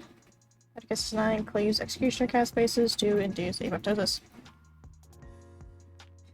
In the presence of survival signals, PKB is phosphorylated activated, which then inactivates BH3 only proteins. So executioner caspases are due to DNA fragmentation, nuclear breakdown, cytoskeletal breakdown, and flipping of phosphorylserine.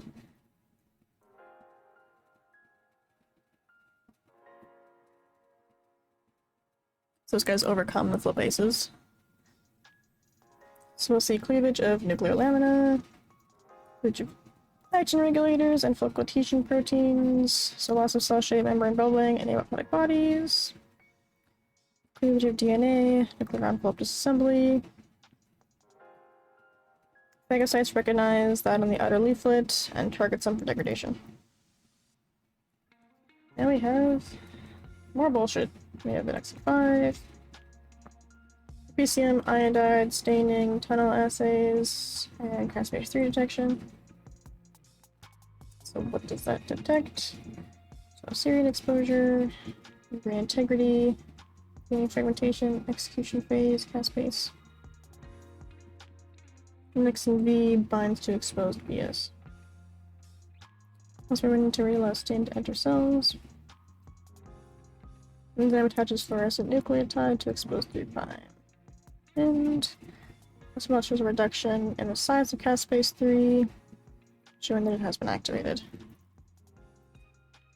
And my favorite part. Oh, woo! Hi, Captain.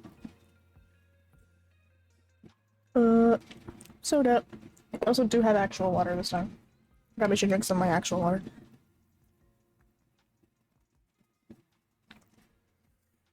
Damn, she's good. I can see chat. It's right there. Okay, so we can skip the true and false stuff. Maybe do I have? I'm almost free! So, short and long answer. You collected cancer cells from patient A and patient B. Let's make a little dividing line. Space 3. Tubulin is just a control. Shader. Mommy? Space. Sorry. Mommy? Sorry. Mommy? Sorry. Mommy? Sorry. Mommy? I can't even switch up my style on USMH. I did have questions, but I was just like, I don't know, maybe you're just doing something else today. I don't know. Also, sorry that I keep having myself look like I'm just looking straight up into the fucking sky. I had to move my camera way down because I'm working on a tablet today. I do actually have a tablet. I haven't been using it. Identify a new drug that induces apoptosis by selectively inhibiting BCL2 proteins. You treat the cells from each patient with your drug, then assess cleaved caspase 3 levels by Western blot.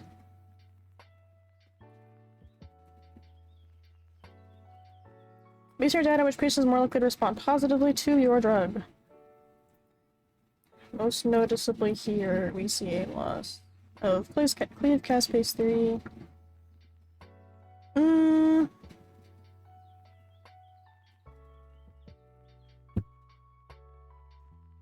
Well, enjoy your lurk, Captain. Thank you for popping by. Which makes it more likely to respond positively to your joy and explain your reasoning.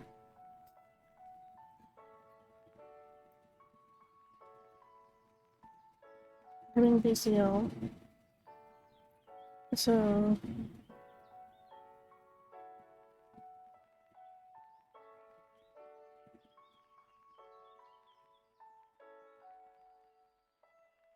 that allows pore opening.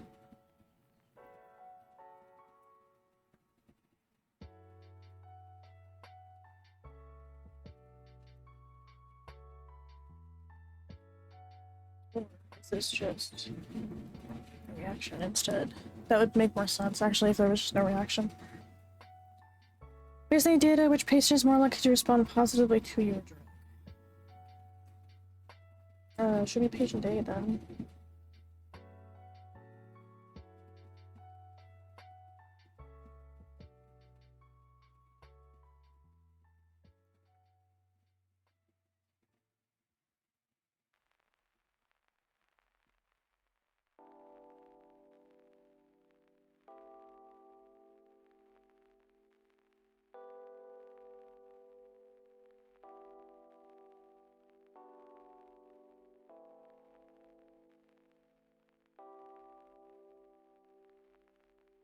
Initially date apoptosis. Explain how inhibiting B-cell proteins increase apoptosis in cells. Be sure to describe the molecular steps involved in the intrinsic apoptosis pathway. BCL to binds back to back.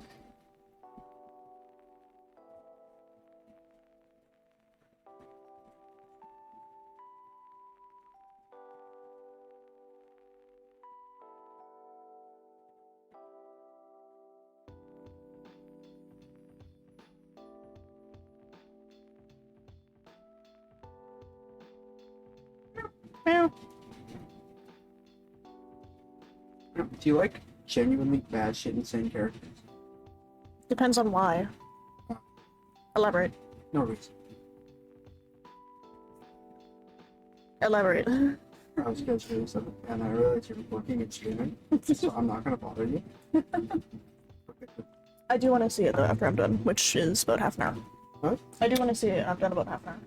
Okay. Yes.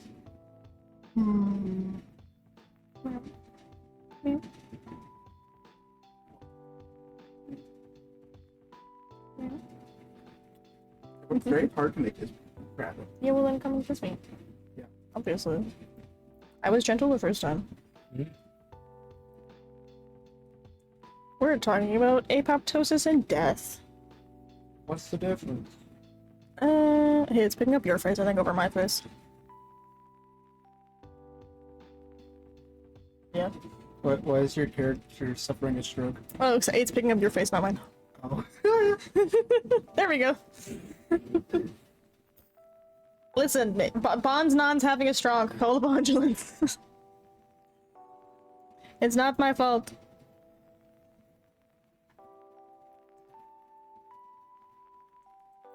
Releasing cytochrome C. Phagocytes.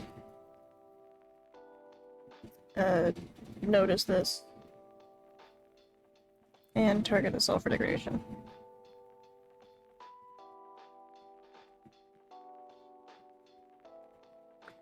You sequence a patient's tumor and find that their cancer cells evade cell death by suppressing expression of the initiator caspase, procaspase 9.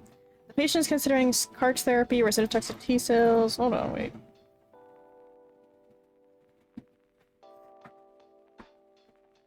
Music is active.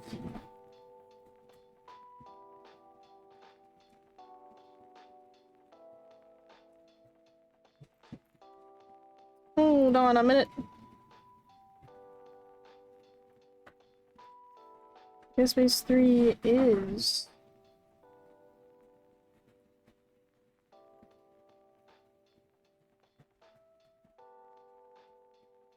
Caspase 3 is an execution caspase. So hold on a minute.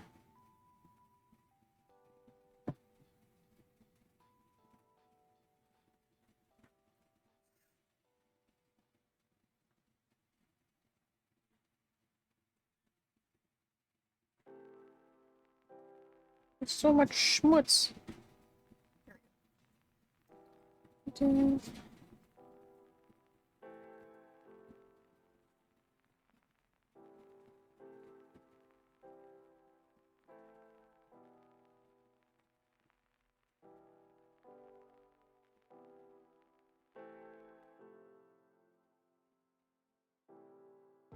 There we go. You sequence the tumor, find that it evades death by suppressing expression of initial gas base 9, pasting in CART therapy, or symptomatic T cells are engineered to express ligands, activate death receptors on the cancer cell surface. Would the absence of pro-gas base 9 in the cancer cells affect the effectiveness of CART therapy? Explain your reasoning.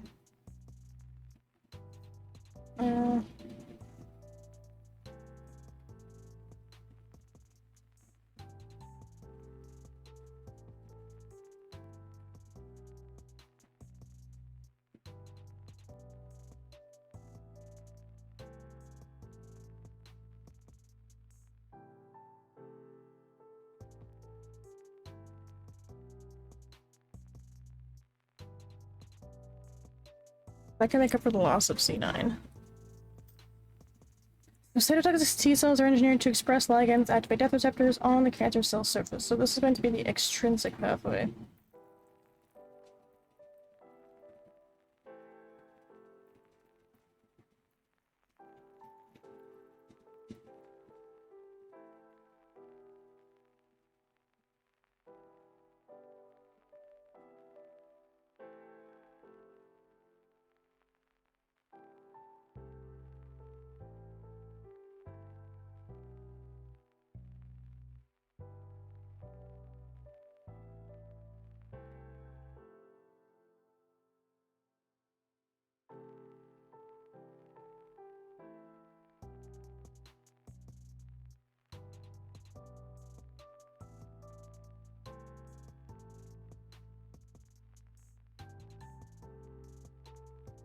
If anybody manages to read my ratings some fucking how, congratulations. You treated them, so an X and V... Find something. Yes.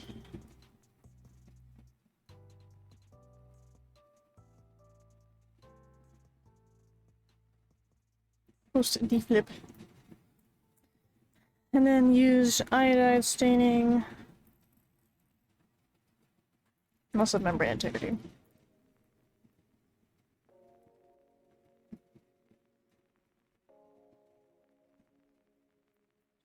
Exit 5 binds strongly to PI, phospholipid, expanded control cells so little, and X and V staining compared to cells treated with.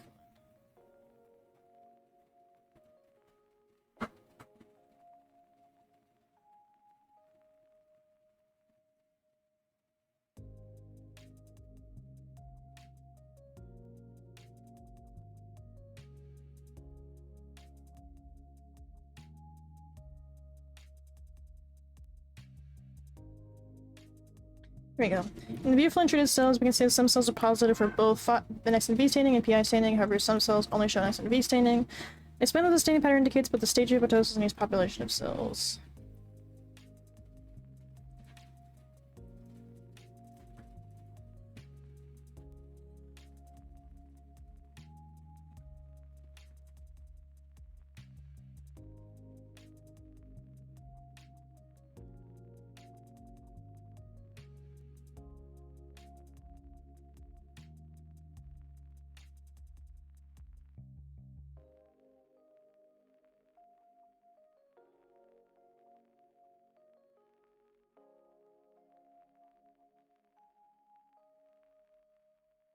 PSS cells a death signal.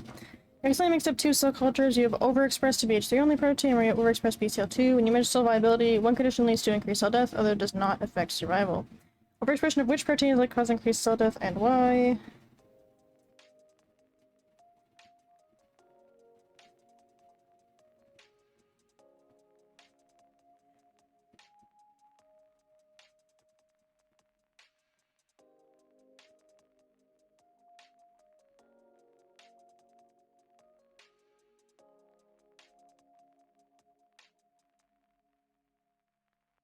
Why did the overexpression of that protein have no impact on cell viability?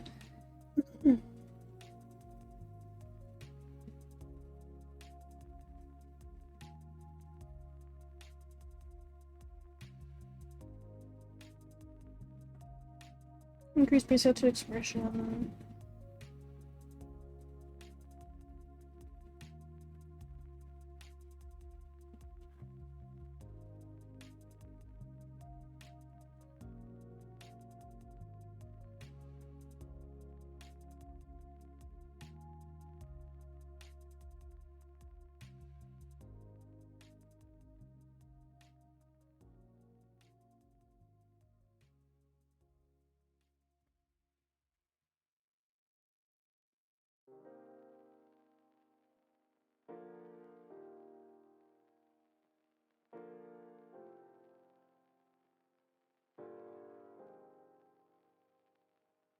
No.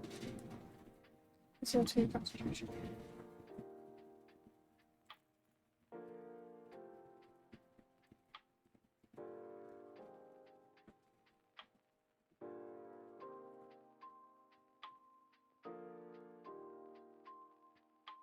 Here you go. Spears is dominant even in small amounts.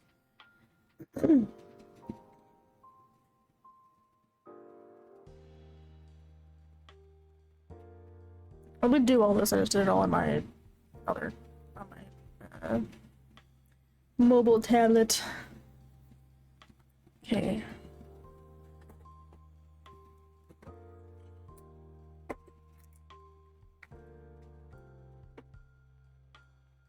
There we go. Oh. Okay. Ah. I am EB. Should probably use the last 20 minutes. Let me scoot this guy back over.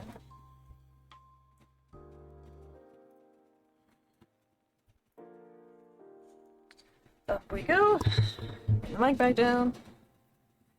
Okay. Let's put my tablet thing away.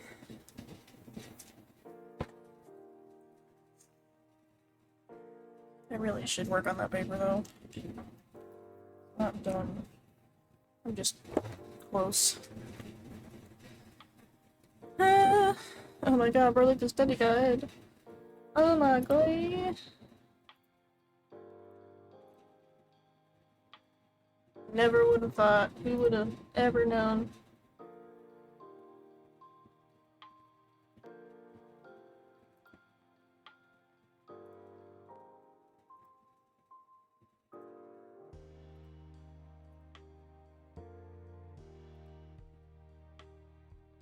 Okay.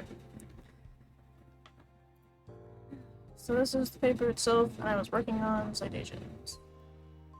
So placenta is a crucial goal when maybe line reduction. Stroller. I can type.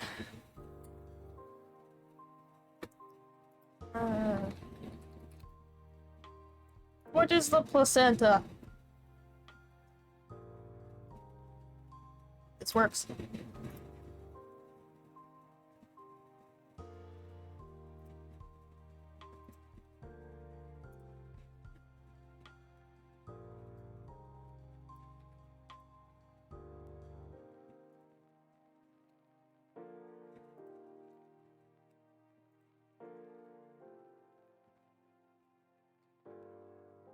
Okay.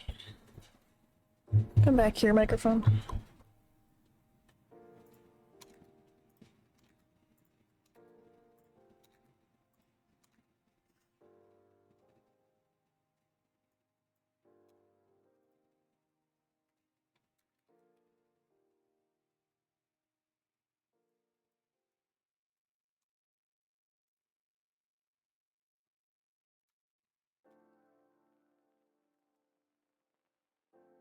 Okay, pull that.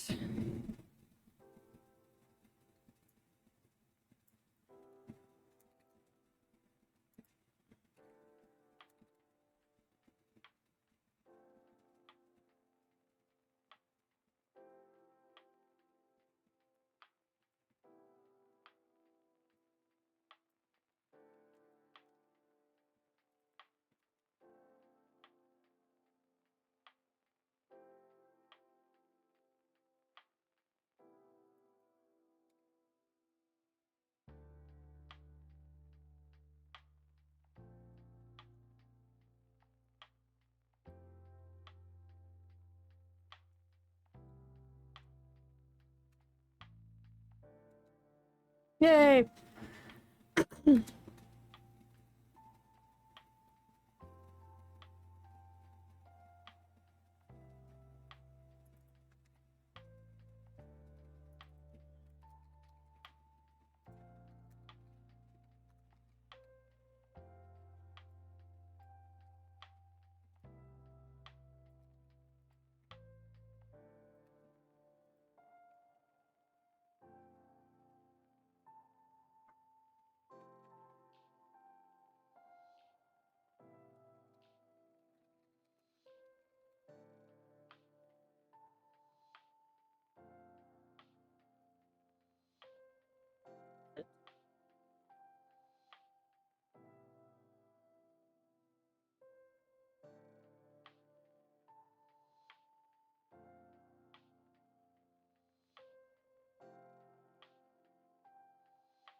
I don't want the cookies.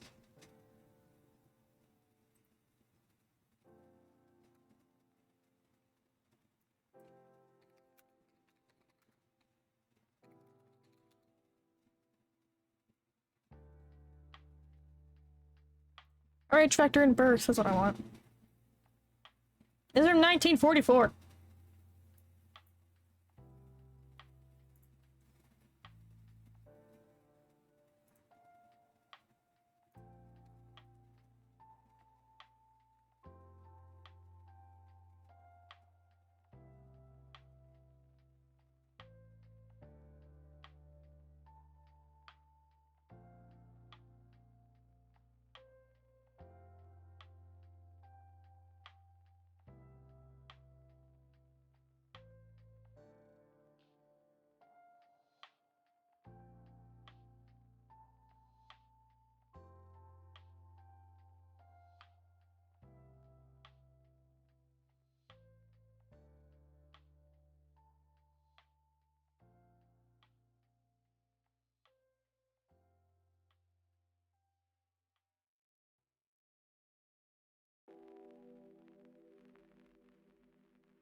Here we go.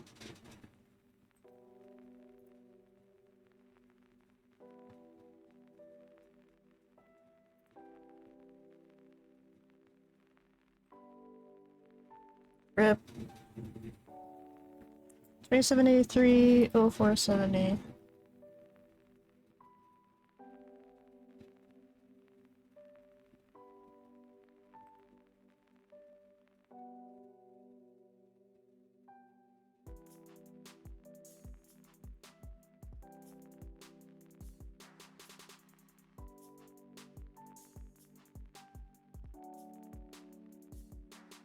You're gonna make me do all the fucking work.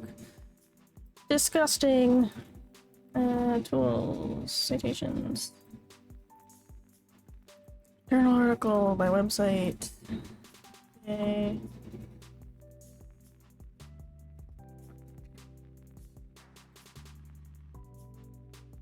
Eric.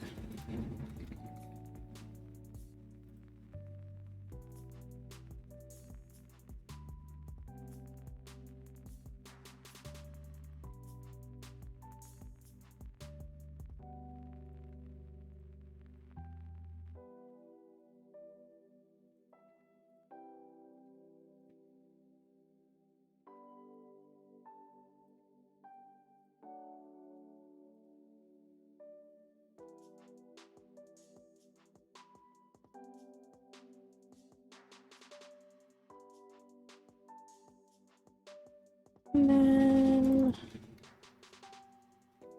Godwin.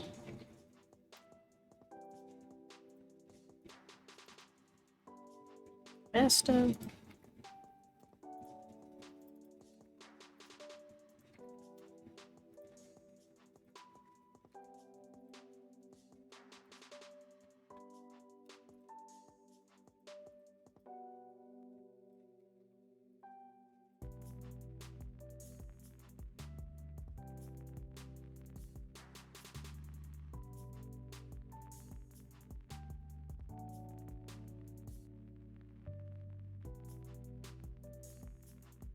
Oh yeah.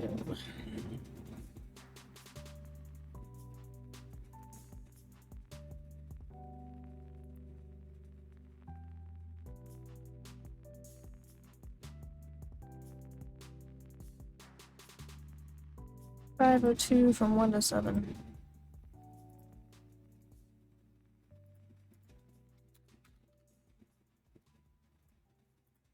And then it says from 2023.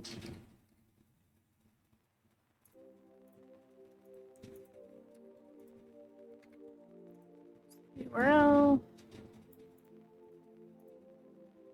And a DOI. Give me that. Add citation source.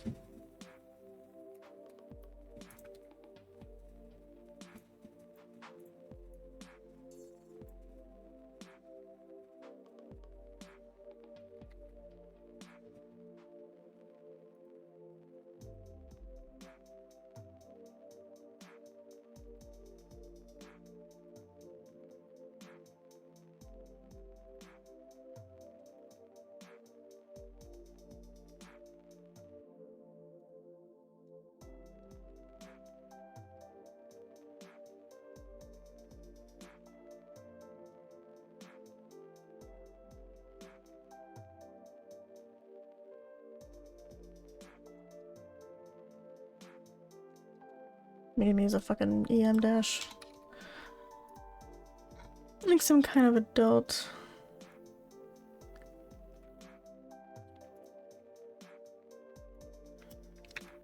This et al. 2023.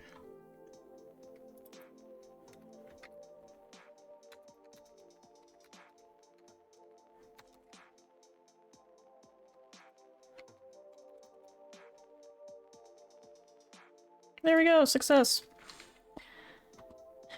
Okay.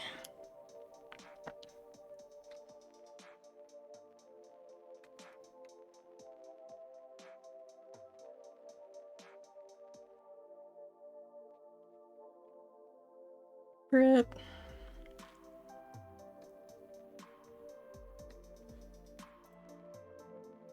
Okay, so these I pulled from Wikipedia.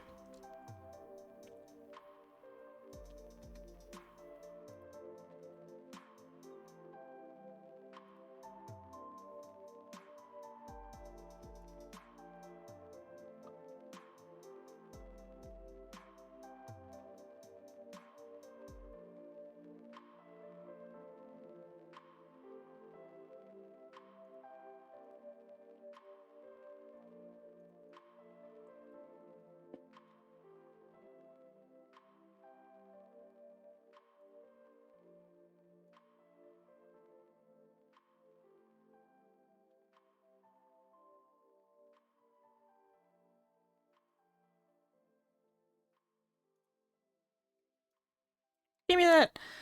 Oh, people make terrible choices to be slightly annoying to other people. Sometimes just being annoying is all you can ask for. The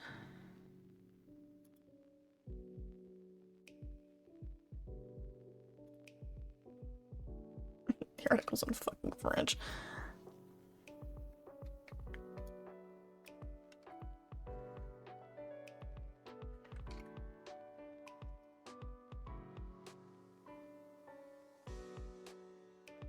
Do you have a DOI? No.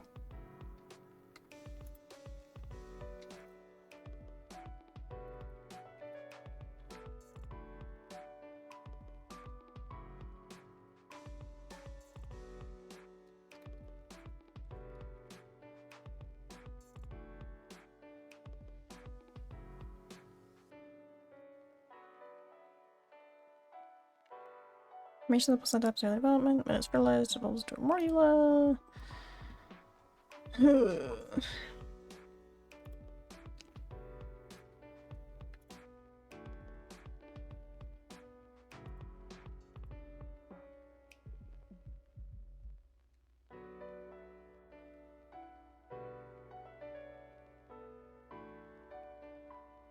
Oh, this is the book.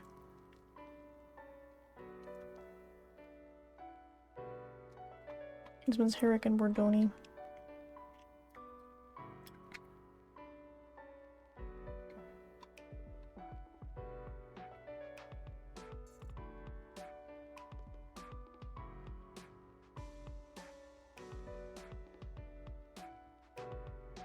Oh, that's done.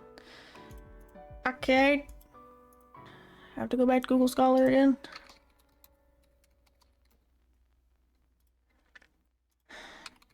What is a Morula?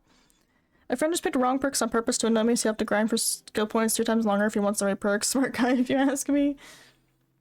If you... Yeah, you just... Sometimes you just gotta piss off your friends. That's all it is.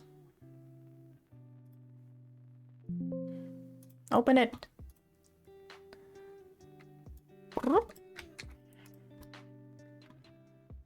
There's some massive blast assist. Here we go. Thank you.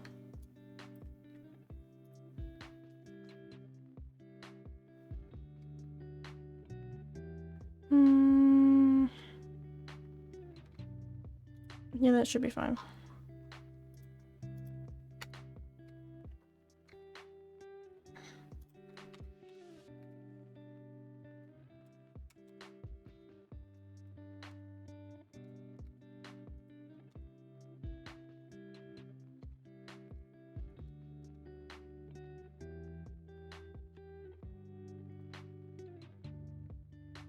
Okay, so 9, 6, and the 2004 has to go over here.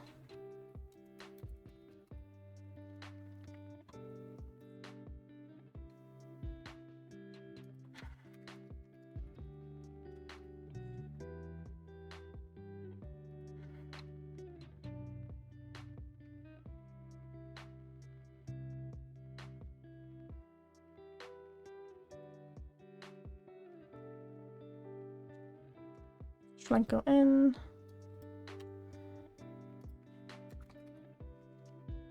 Blinsky O.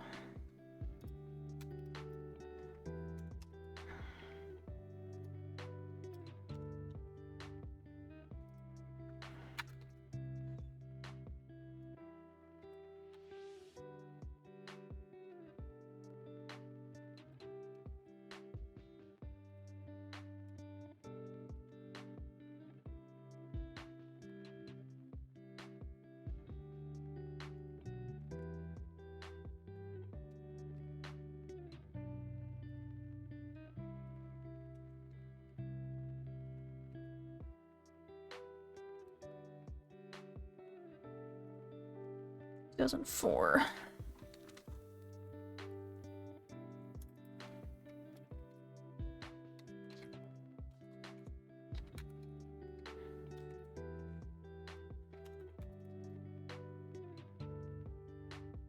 There we go.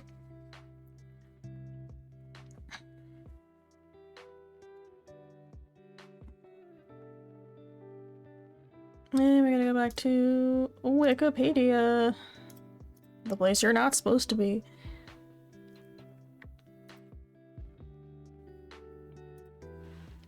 This one.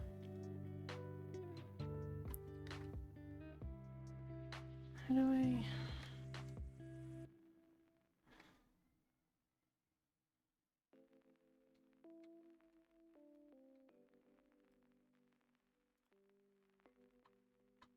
do this article? I love being able to just acquire the citations.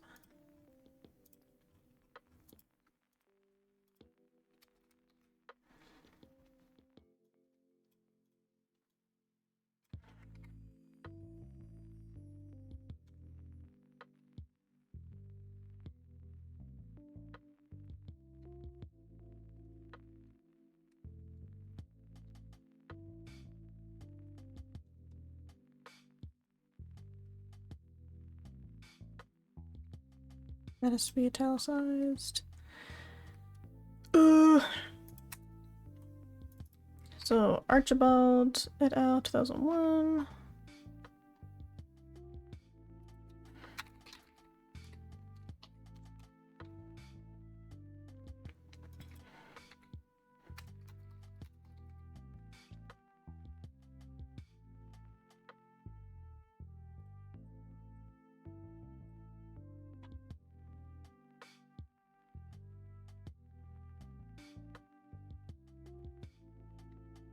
exact relationships are currently under debate.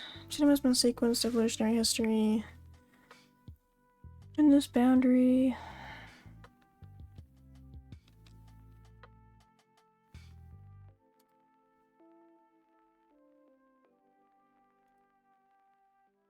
Is this it? Post KB radiation of placentas. That is what I want!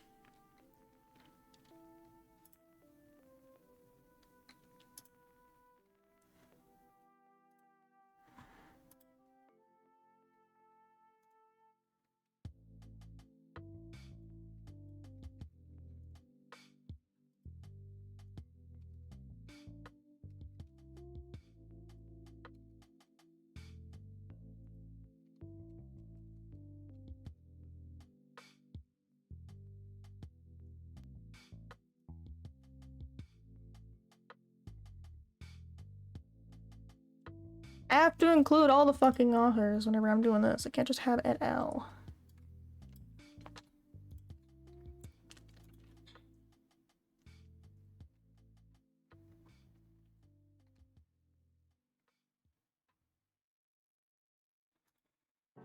Rep.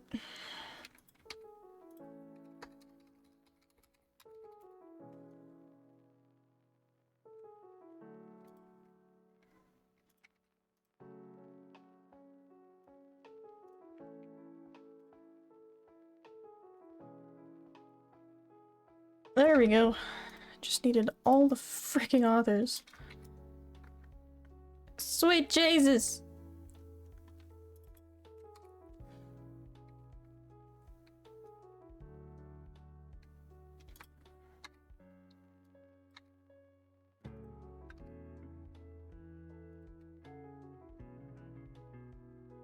I have O'Leary et al. 2013.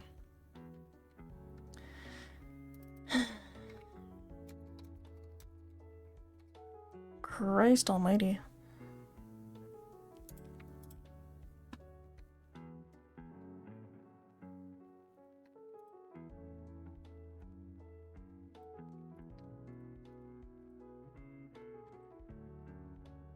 So, still under debate.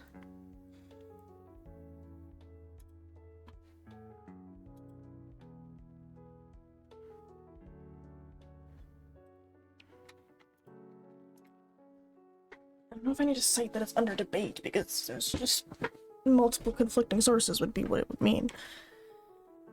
Okay.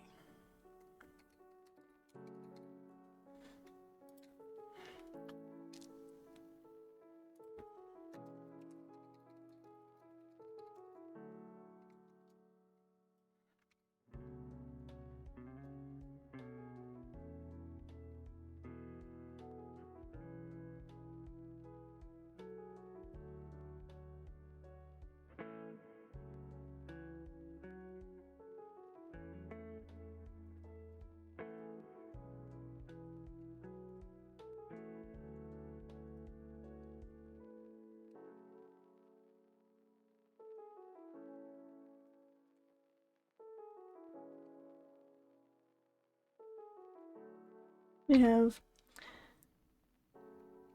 I et al. 2025.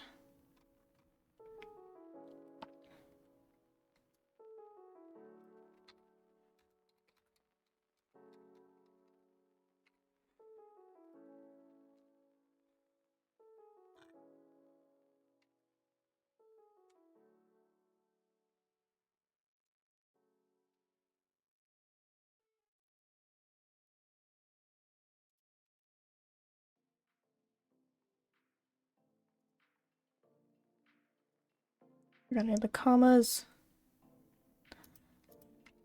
So let's go.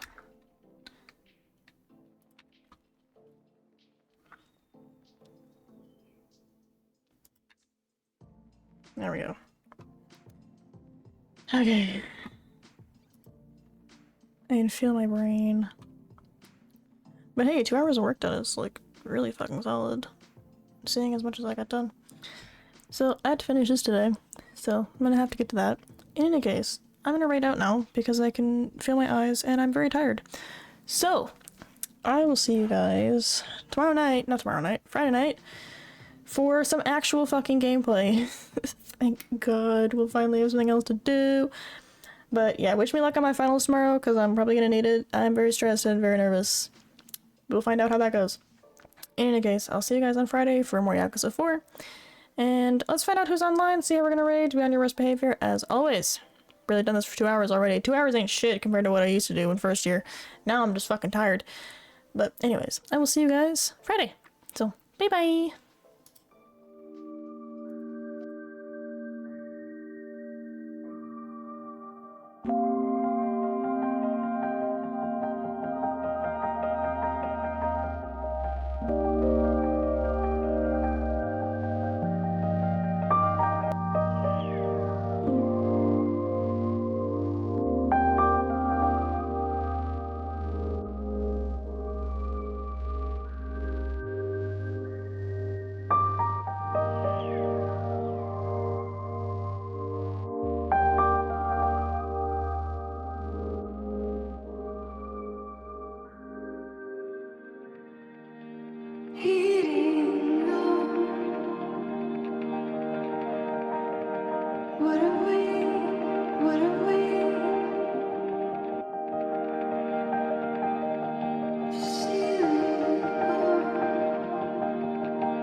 What are